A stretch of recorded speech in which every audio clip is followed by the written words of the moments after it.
Assalamu alaikum students. Today we are going to start our new lecture on waiting for Godot. Let's start it. Vladimir says pa, he spits. Australian moves to center, halts with his back to auditorium. We see the brief exclamation, see pa, and after that we have exclamation mark. So it is showing certain kind of emotion, and that emotion is expressing irritation and dismissal. Instead of forming a complex and complete sentence, now Vladimir has not used a sentence. Before that, we observed that he was using complete sentences and Estragon was using exclamations or one word or two words answers. But here, Vladimir has done the same, what Estragon was doing in the beginning or previously. Vladimir reaction is instant, and that instant reaction shows that emotion is replacing structured thought at this moment. We don't find structured thought here. Rather, we find expression of an emotion. Then we see he spits a physical action before that emotion, and now it is a physical action, and that physical action is reinforcing the dismissive attitude. The act of spitting makes the reaction visible. It shows rejection without using words. Then Estragon moves to center, and then he halts with his back to auditorium. Now see, Estragon is moving. His movement is shifting attention from speech, from dialogue to positioning. He turns his back towards the audience. So what it does, it reduces direct engagement with the audience and creates a temporary visual separation. Audience cannot see his face now. So then Estragon says, charming spot. He turns, advances to front, halts, facing auditorium, inspiring prospects. He turns to Vladimir, let's go. So Estragon gives a statement. He is appreciating the place. His statement appears appreciative, but basically, in the context of a bare setting, there is no setting at all. There is no scene, there is no scenery, but still he's saying charming spot. So here, try to understand, it is ironical, right? When he says charming spot, it is not normal, it is ironic. So here, charming spot is functioning ironically. The positivity of the words contrast with the simplicity of the place. Place has nothing. It's very simple. No decorations, no decorative things. But still he says, charming spot. Then he turns, advances to front, at halls facing auditorium, and inspiring prospects. Estragon turns back and repeats the pattern with another exaggerated description, another description that he has exaggerated. So this phrase continues the ironic tone. We find irony in Estragon's words, in Estragon's speech, in Estragon's language.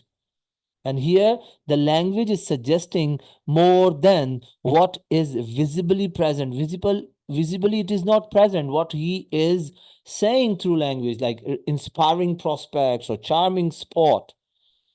Then he says, let's go. He turns to Vladimir and then he says, let's go. So this is a direct and practical advice or a suggestion. It induces the possibility of action and movement. We are expecting, we anticipate that now certain action is going to happen because Estragon is suggesting it. Before that, he said the same, but he did not move. Vladimir says, we can't.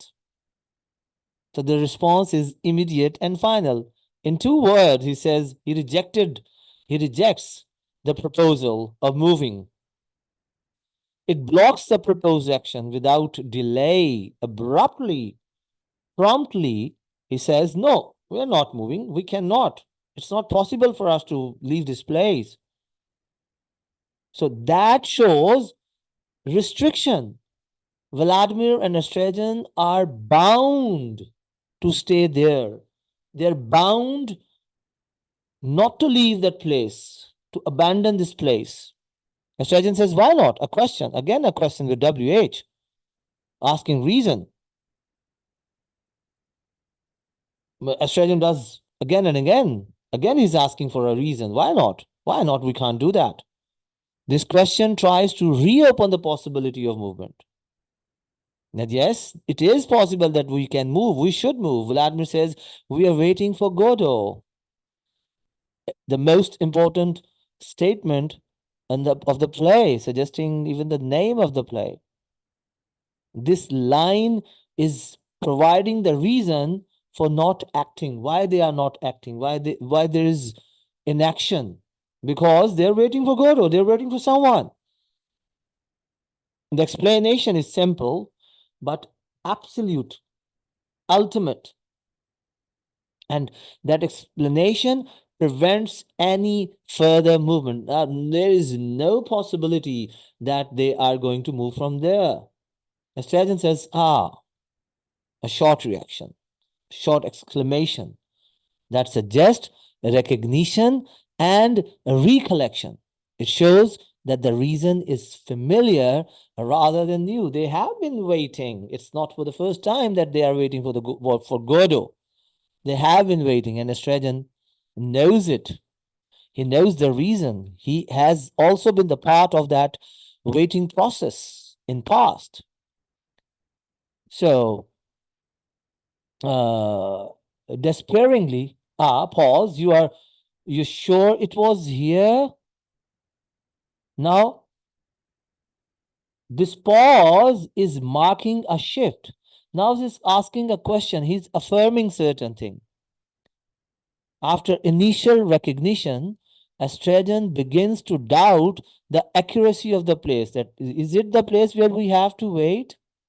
He's doubting it. He's creating doubt about the confirmation of the place. Either it is the correct place, right? So Vladimir, 1 word response, that is what? He asked for clarification. It indicates he did not fully follow Estragon's concern. See, there is shift. The shift in the roles. Previously, we saw that Estragon was behaving indifferently. He was not focusing. He was not listening to Vladimir, what Vladimir was saying. But now we see that Vladimir is also doing the same. When he is asked about certain thing, or when he is shared certain kind of information, he is not focusing on it. He's not bothering what is being said. So Estragon says that we were to wait. Estragon clarifies his doubt that were we to wait? Were we supposed to wait for Godot? Or is this the same place where we have to wait? So it focuses on the instruction itself rather than the location alone. That were we ordered or were we instructed to stay here or to wait here? It again creates confusion, and still see it is still limited explanation we find. Still there are so many explanations or answers which we need to which need to be answered. There are so many questions. Then Vladimir says, he sat by the tree. They look at the tree. Do you see any others? It means someone asked them that they had to wait here.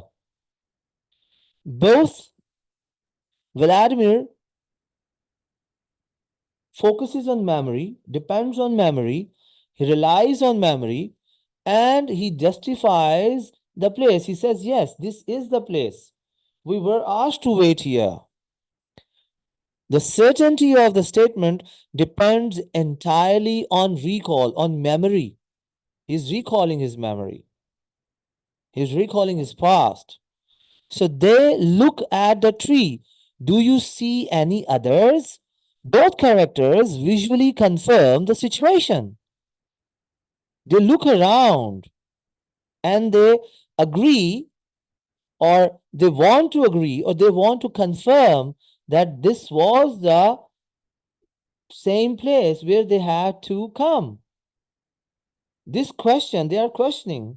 The question suggests that the presence of a single tree supports Vladimir's claim because there is no other tree except one. Alongside they are standing, beside they are standing. Then Estragon says, what is it? Again, WH question. Estragon questions not the presence. He's not questioning the presence, the existence, but the identity of the tree. Is it the same tree, or is it the other tree? Or we are standing, or we are waiting at a wrong place. So that shifts the focus again. We see again and again the focus is shifting. Vladimir says, I don't know, a willow. So when he says, I don't know, it means Vladimir is not certain. He himself is not sure whether it is the same tree where they had to wait and where they were asked to wait. So that uncertainty weakens the identification, while a willow is only a guess. He is guessing, might be a willow. But here, again, doubt has been created. When we say, I don't know, when Vladimir says, I don't know, we are doubting whether the place is correct. Maybe the place is not correct, accurate place. That's why Godot is not coming, and they have been waiting and waiting and waiting. Vladimir, now he says, Estragon says, where are the leaves? Estragon is challenging the identity of the tree. He points to missing features because there are no leaves on the branches of the tree. He says, where are the leaves? Is it the same tree? So this again introduces doubt about the conclusion. Now they are not sure, both are not sure whether it is the same tree or not. And now Vladimir responds, he says, it must be dead. Vladimir explains or gives the reason why there are no leaves on the branches of the tree, why leaves are absent. And what he does, he assumes, he supposes that tree is dead. That's why there are no leaves. So he concludes, he gives conclusion. And his conclusion is based on appearance.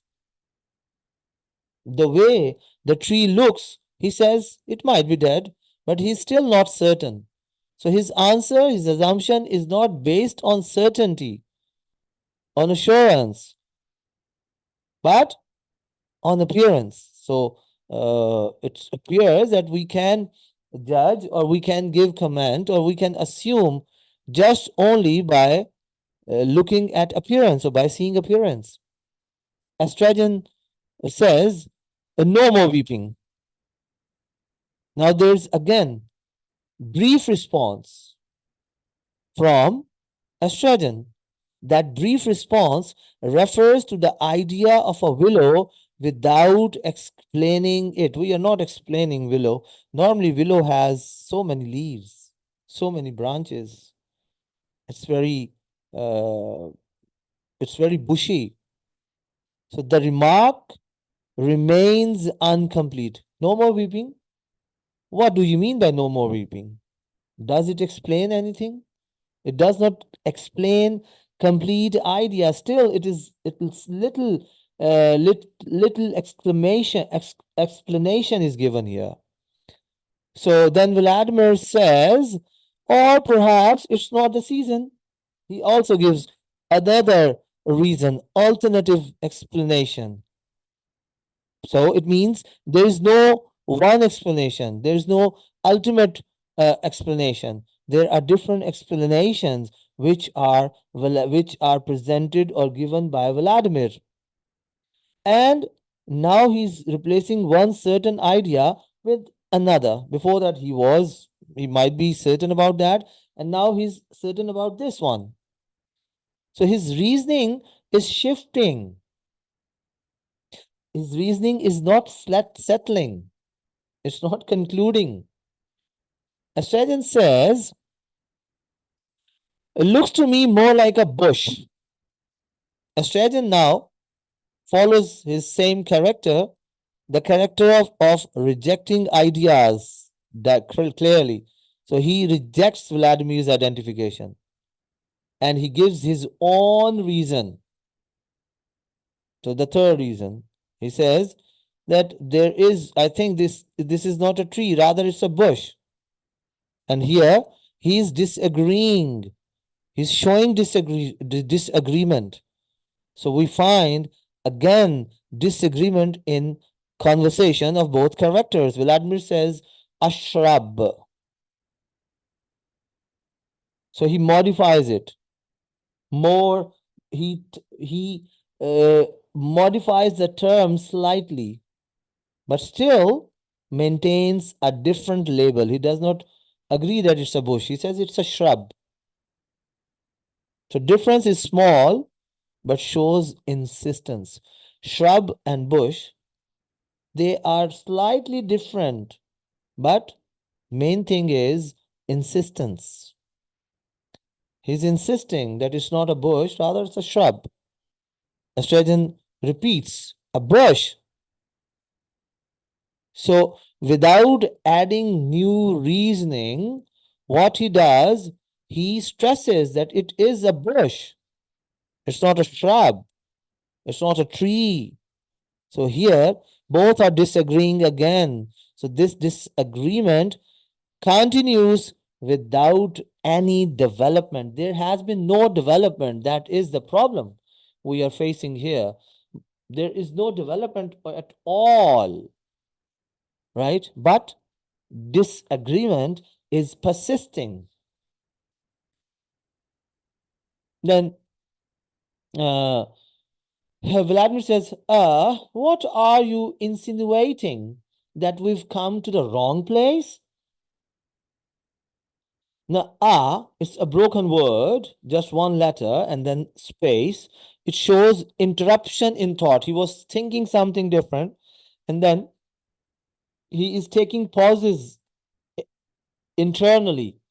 He's thinking in interruptions. So Vladimir is shifting from naming the tree to questioning the implication behind Estragen's disagreement. That why are you thinking like that? Why are you thinking that we have come to the wrong place? It shows concern about being in the wrong place. He is also showing concern that maybe we are in the wrong place, and he is affirming it. That are you sure that we are not at the right place? It is a place that we were not supposed to be there, right? So Estragen says he should be here. Now expectations. Again, expectations. We find expectations from Estragen. He anticipates that God should come, Godot should come. So that statement assumes arrival without confirming it. And then Vladimir says, he did not say For sure he'd come. Again, a doubt. Again, assumption. And Vladimir is correcting it. This statement introduces uncertainty and removes the expectation of certainty. One is saying Astrajan is expecting that he should be here. But what Vladimir says, he says that no, he's not certain that he's not sure that whether he said he would come or not. So the certainty that was created by Astrajan by saying he should be here in the very next sentence, what Vladimir does, Vladimir simply flats this assumption.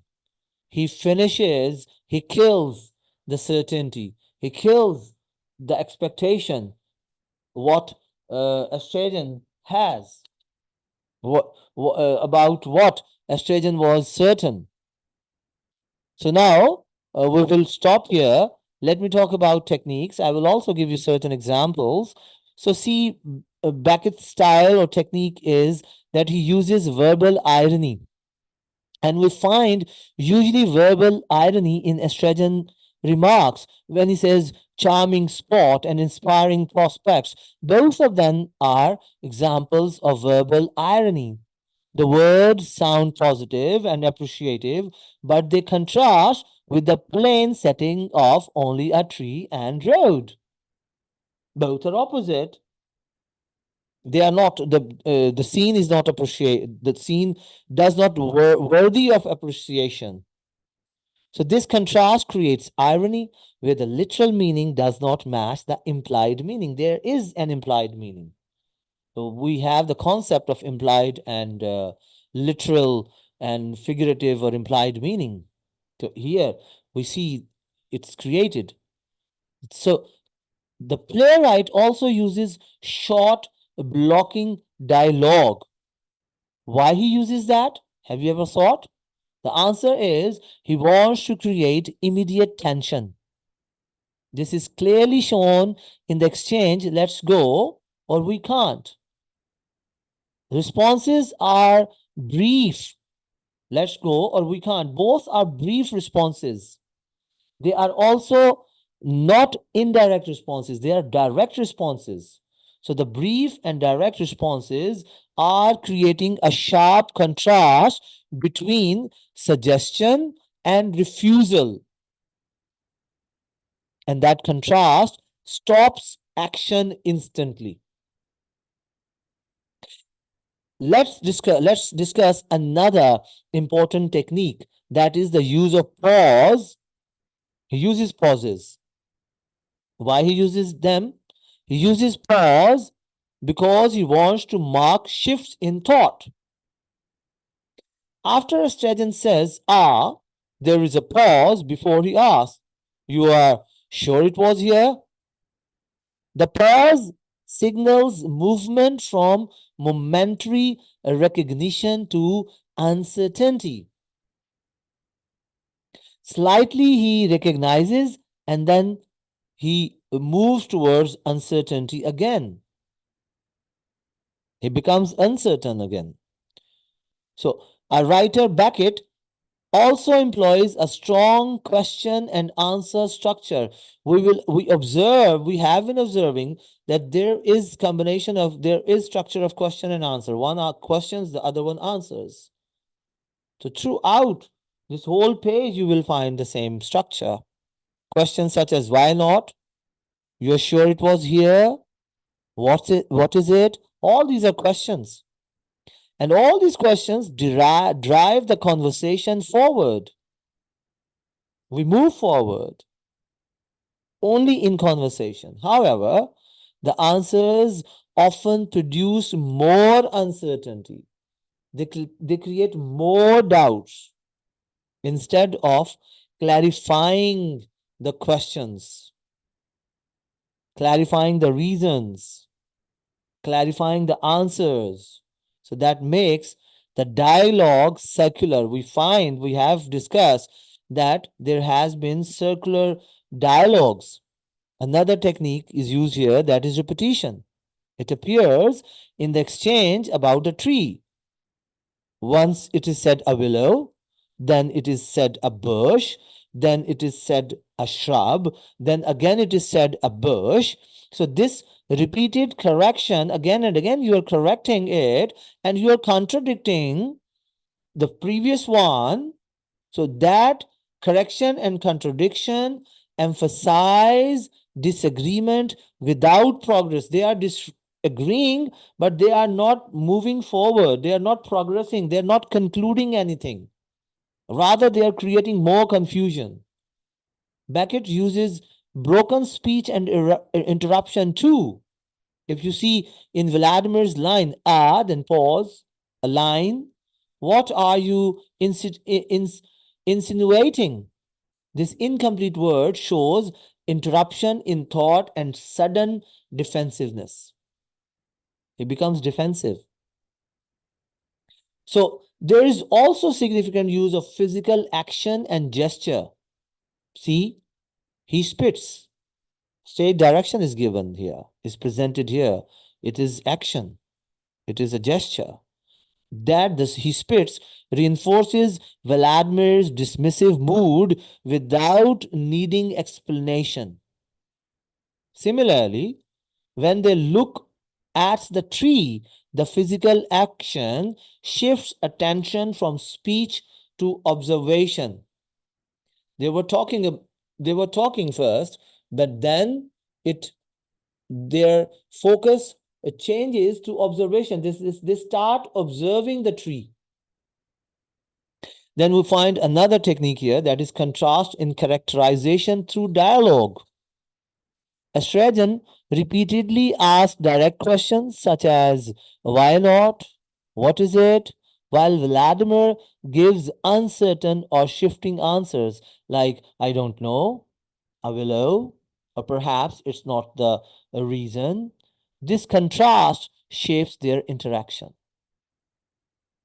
You'll also find progressive questioning, where each answer generates another question. It makes chain. For example, we are waiting for Godot leads to, you are sure it was here? One question is leading the another, which then leads to discussion about the tree itself. The structure deepens uncertainty rather than resolving it. Last but not least, the passage shows anticlimactic structure. The discussion builds toward expectation. When Estragon says he should be here, expectations are created, produced. But this is immediately reduced by Vladimir's response, killed by Vladimir. He didn't say for sure he'd come. So the anticipated certainty is deliberately weakened, is deliberately killed, is deliberately dismissed. Now, let's talk about themes. A central theme in these lines is uncertainty and doubt, which appears repeatedly through questioning and hesitation. Estragon asks, you are sure it was here? And later, that we were to wait. Both show doubt about both place and instruction. Vladimir's uncertainty is also visible when he says, I don't know, a willow, and later, or perhaps it's not the reason, it's not the season. Offering shifting exclamations rather than clear answers. Inability to act is another key theme. They don't act. It is shown through the contrast between suggestion and refusal. One is suggesting and the other one is refusing. Estragon says, let's go. And Vladimir immediately responds, we can't. So it blocks action. The reason we are waiting for God prevents movement, even though the situation itself is uncertain. Then dependence on uncertain memory is another theme. And we find it is very evident when Vladimir says he sat by the tree relying on past instruction that cannot be verified now. This leads directly to doubt as a Strategian questions, "You're sure it was here?" Again, creating doubt. Another theme is disagreement over simple reality. Very simple thing is there, but they don't stop disagreeing. It is shown in the exchange about the tree. Vladimir says a willow. Strategian questions, "Where are the leaves?" And then insists, "Looks to me more like a bush," while Vladimir corrects it into a shrub. This response disagreement, this repeated disagreement, the repeated disagreed agreed responses show that even basic observation does not lead to agreement. They are both are seeing the same thing, but still they are not ready to agree. Then we also find contrast between expectation and uncertainty. It is also a theme. Australian states he should be here. He expresses expectation, whereas Vladimir immediately counters it with, "He did not say for sure he'd come." He replaces certainty with doubt. He creates confusion. He kills uh, certainty. Finally, we also find use of language without resolution. They are communicating, but they are not coming to any kind of resolution. They are not resolving it, right? So you will find it is clear throughout the passage. Words are used repeatedly, questions, corrections, statements, but they do not lead to any final agreement or decision. For example, the discussion about the tree continues through a willow, a bush, a shrub, and they don't reach a conclusion what actually it is, right? So that creates more frustration. Now, let me critically analyze this paragraph. If you see this paragraph, the possibility of action is introduced, but immediately denied. It establishes a pattern where movement is suggested but not carried out. They are suggesting, but they are not acting upon it. They simply deny it. So, no movement at all. So the justification for remaining in place depends on waiting. Now they are saying that we are waiting, that's why we cannot move, which itself is based on uncertain memory. They are not sure whether they have to wait or they are waiting, or the person who they are waiting is coming here. They are sure, no. And they are depending upon memory that is not certain. That is a dilemma. As the dialogue progresses, focus shifts from action to verification of location. They start verifying the place, whether it is correct or not. Then to identification of the tree. First, they start verifying location, then they start identifying tree, and finally, they start expecting arrival of Godot. All these three stages introduce further doubt rather than clarity. Doubt is strengthened here. Confusion is uh, starts. It becomes more persistently. It rises and rises and rises, increases and increases and increases. The disagreement over the tree shows how even simple observation does not lead to agreement. It's very much there in front of their eyes, but still they are not agreeing. It's very simple thing. Yes, it's a tree. There are no leaves, but still they create disagreement there.